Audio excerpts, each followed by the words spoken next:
Hello, everybody. I'm Elle, President and CEO here at Roll. And I'm Danny, an engineer here at Roll. And today we're going to talk to you about Avatar Legends, which has just launched on the Roll platform, bringing the entire Avatar verse to your table, whether it is online, in person, in the easiest way possible. We're going to show you today just how easy it is to get started with Avatar by talking a little bit about the themes and principles of the game and going through some basic campaign and character creation. Avatar Legends has what they call eras. Now, each of these eras represents a period of time and a theme that the game will take place in, and there are 5 eras to choose from. The Kyoshi era, when Avatar Kyoshi is from, brings with it themes of revenge, justice, and betrayal. During this era, you may encounter battles with rogues and bandits, as well as dealing with corruption. The next one is the Roku era, where Avatar Roku is from. And it covers the time between Sozin becoming the Fire Lord and before Roku gets married. Themes here involve alliances, politics, and dealing with tensions between different nations. The 100-Year War era takes place before Avatar Aang's awakening in the ice. Themes of war, survival, and hope abound here. And you will also get to rebel against unjust rule and protect the weak. Those are the themes you might find here. Next, the Aang era follows Avatar Aang's time after the events of the Avatar The Last Airbender show.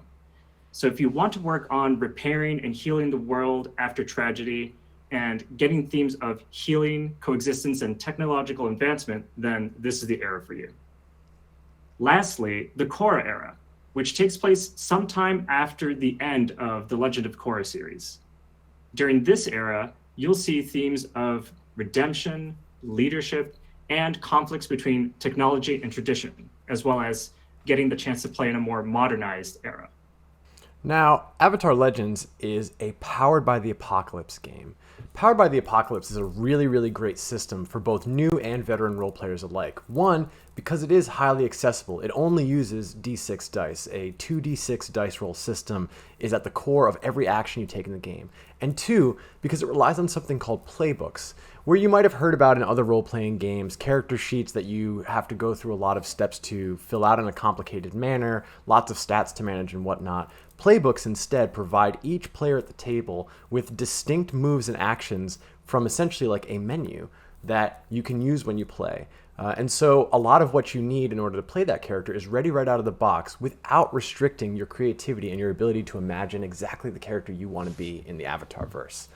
Avatar Legends also enhances the Powered by the Apocalypse game system with a unique combat system designed to represent the fluidity and the push and pull of fights in the Avatar verse. Combatants decide how they approach the situation, and then they take action using their trained techniques to pull off impressive stunts. All of this can be found in the core books for Avatar, the role-playing game. There's also this idea of balance in the Avatar verse.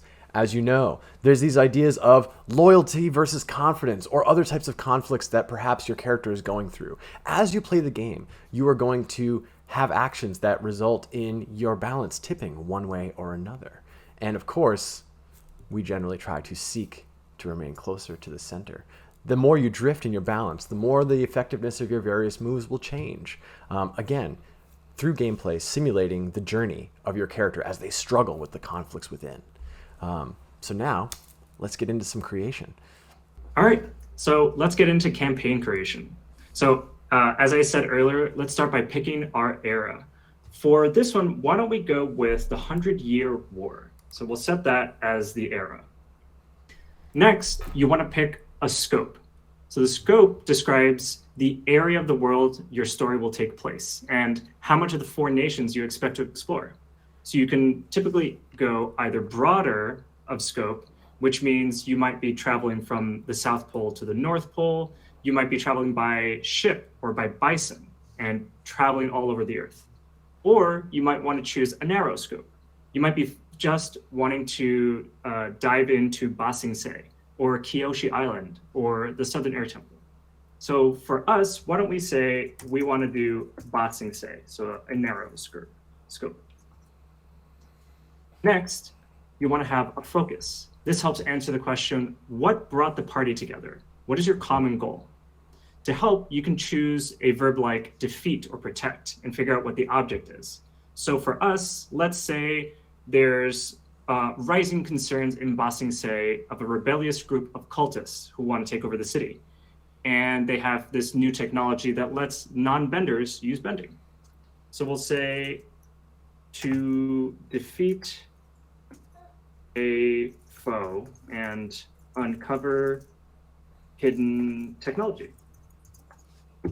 Lastly, you want to describe the inciting incident, which is broken up into 3 acts. The incident basically describes what or how the group came together to resolve the focus within the scope that you've described earlier. So for us, let's say we have that hidden technology that we talked about. We've discovered a secret hidden by a powerful figure. Let's say it's some chef at a restaurant who wasn't known to have firebending skills before and suddenly is able to wow their guests with firebending.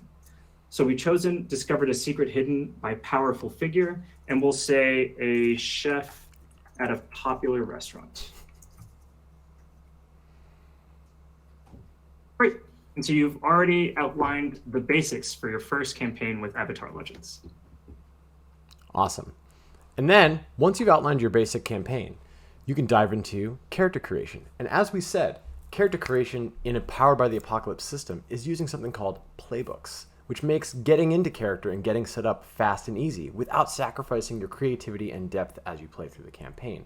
Powered by the Apocalypse is also called a play to find out system, meaning that you're not really intended to craft a deep and robust backstory before you begin playing. You're really meant to only fill out the cursory details about your character and world, and then play with your friends to find out what happens, find out the deeper nature of your relationships, and find out who you really are as characters in this world. Let's get into creating a character together. So you'll see here on Roll, we have all the playbooks for Avatar Legends. This includes also, for those who have purchased Wan Shi Tong's Adventure Guide, the additional playbooks that come with that. For today, I'm going to be playing an Adamant.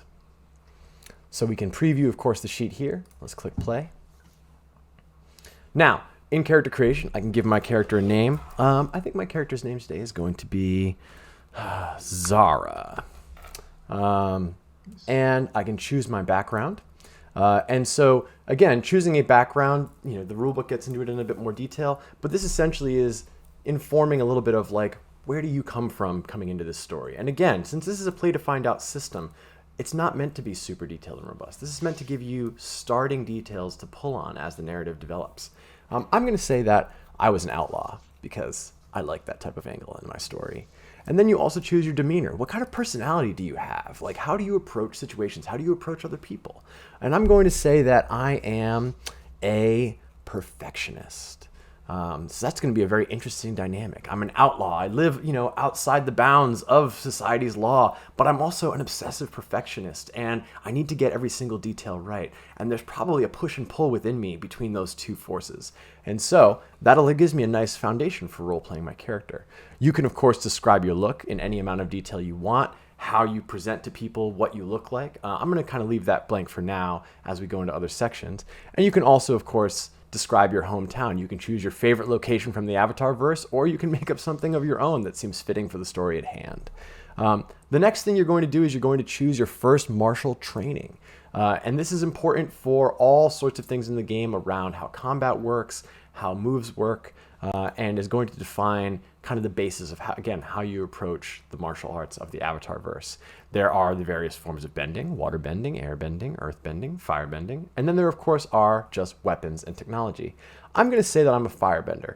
And of course, it's important to remember as the game progresses, you can gain an additional training as you play through the game, but you can never have more than one kind of bending because that is reserved for the Avatar. Now, of course, if you end up telling a story like that, that's up to you and your group.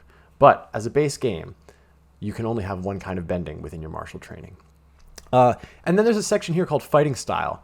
Fighting Style is actually not something that you select from a menu, and it is not something that has a specific mechanical detail in the way that the game's rules work. It is really more flavor. This is something for you to describe however you want. So I'm going to say that my fighting style is that I fight with panache. Um, and that, you know, shows that I'm, you know, somebody who fights with a bit of flair. I'm very dramatic, which, let's be real, that's how I am in real life. And then you have your stats and whatnot, which again, since this is a Powered by the Apocalypse system, you don't need to do anything with these right now. You don't need to do any sort of complex rolls or any sort of adjustments. Here they are. And you can review all of these other various statuses and conditions as needed when you play. But for now, let's just get you right to the next decision you need to make, which is one, your playbook specific decisions. And so in the case of the Adamant, I have something called a lodestar. Not every playbook is going to have this. Some playbooks will have different special decision sections that are based on the unique traits of that playbook.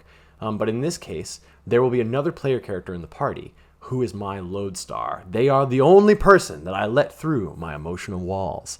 And so in this case, there's only two of us here, but let's say hypothetically we were playing in a group with a third person, another player character, and maybe their name is Mars. And so I'm going to say that Mars is my lodestar. They are the only person I let through my emotional walls. And there are, of course, mechanics that come into play whenever my lodestar is involved in the narrative with me. And so that is a decision that I would make specific to this playbook. There is, of course, your basic moves, which generally don't change, and you don't need to make any decisions around, but they're always great for you to review because they are going to be some of the most common actions you take when facing challenges in the game. And then you're going to come to your playbook moves. And this is the next choice that you make during character creation. You are going to choose 2 playbook moves by highlighting the toggle to the side. For this character, I'm going to choose This Was Victory and No Time for Feelings. And then, because I don't really want to have the other moves clogging up my screen real estate, I'm going to minimize them so that they're hidden. And so now, when I'm reviewing my playbooks, I can say, all right, This Was a Victory and No Time for Feelings are my chosen starting moves. As you progress through the game as a character, you may end up encountering the ability to unlock new moves, but to start, these will be what I have. There's also, of course, sections of filling out other moves, but you don't need to worry about that right now. That, of course, happens again with character progression. And then there's plenty of other references and things to learn across the sheet. But again, the joy of Powered by the Apocalypse is you don't need to go through all of this at character setup. Oftentimes as you play, the situation will call for it. You will go to the section of your sheet for that situation, and the sheet, the playbook itself, will tell you exactly what to do. And so the last thing we decide here is our fighting techniques. And so you start the game with one fighting technique. And so stance here is defend and maneuver. It starts as mastered. And then as you progress, you can choose additional. You can give it a name. You can choose the stance. You can give it a level. The levels are learned, practiced, and mastered. And you can fill out notes. And then there are, of course, sections for just filling out more details about your character, such as your history. There are core questions that the playbook will ask you. You know, like this one says, who earned your grudging respect by teaching you pragmatism?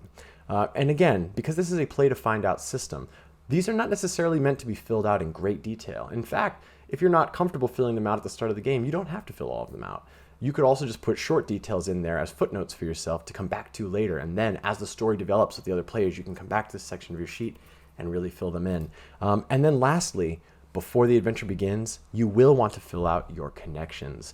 These are the ways that your character is involved with the other people in the party. So again, for me, I have a lodestar, which is a character named Mars.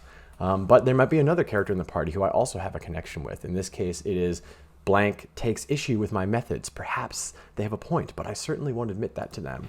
And so we'll say there's a character, maybe they're an earthbender in my group named Stone, because why not?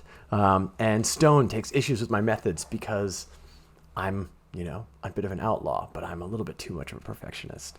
And so this would establish my relationships with those characters in the party, and again, helps inform the way I'm going to interact with my friends at the table as we enjoy our adventures in the Avatarverse. And then beyond that, you just have your notes sections and various forms of growth and advancement, which again, will come up as you play. You don't need to necessarily deeply familiarize yourself with them at the start of the game. And once you've done this, and everyone at the table has had a chance to engage in campaign creation and character creation, you are ready to play your next great story in the Avatarverse. Thank you for playing on Roll.